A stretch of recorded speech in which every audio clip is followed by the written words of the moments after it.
तमिलनाडु की राजनीति में अब एक नए अध्याय की शुरुआत हो चुकी है। साउथ सिनेमा के सुपरस्टार और अब तमिलनाडु के मुख्यमंत्री बने श्री विजय पहली बार दिल्ली दौरे पर जा रहे हैं, लेकिन यह कोई सामान्य राजनीतिक यात्रा नहीं मानी जा रही है, क्योंकि इस दौरे पर पूरे देश की नजरें टिकी हुई हैं। मुख्यमंत्री बनने के बाद विजय पहली बार प्रधानमंत्री नरेंद्र मोदी और गृह मंत्री अमित शाह से मुलाकात करेंगे। इतना ही नहीं, चर्चा में यह भी है कि कांग्रेस के पूर्व अध्यक्ष सोनिया गांधी और लोकसभा के विपक्ष के नेता राहुल गांधी से भी उनकी अहम मुलाकात हो सकती है। अब सवाल यह उठ रहा है कि आखिर विजय दिल्ली को क्यों संदेश देना चाहते हैं? क्या यह सिर्फ औपचारिक मुलाकात है या फिर इसके पीछे 2029 की राजनीति का कोई बड़ा ब्लूप्रिंट तैयार हो रहा है? दरअसल तमिलनाडु में इस बार जो हुआ उसने देश की राजनीति को चौंका दिया है।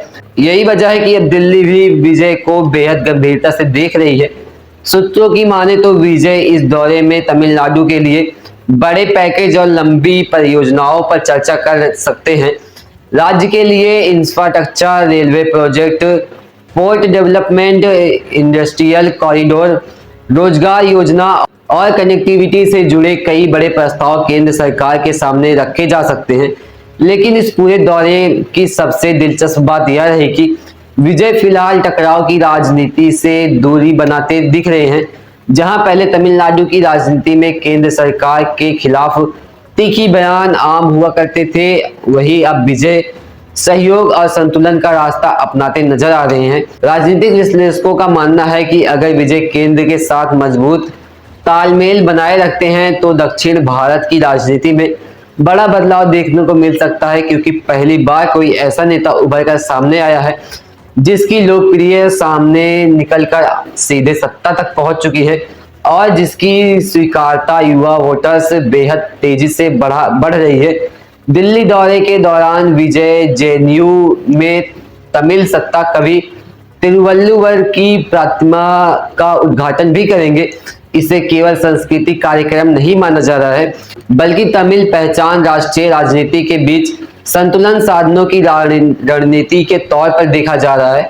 उधर विपक्ष भी विजय के हर कदम पर नजर बनाए हुई है।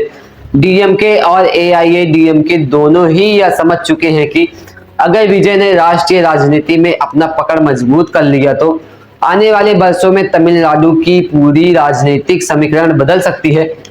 अब सबसे ज्यादा नजर उस तस्वीर पर टिकी है जब पहली बार तमिलनाडु के नए मुख्यमंत्री विजय प्रधानमंत्री नरेंद्र मोदी से और अमित शाह से एक ही फ्रेम में दिखाई देंगे, क्योंकि हो सकता है वहीं से तय हो तमिलनाडु की नई राजनीति का अगला रास्ता और वहीं से शुरू हो दक्षिण भारत में सत्ता के नए युग की कहानी।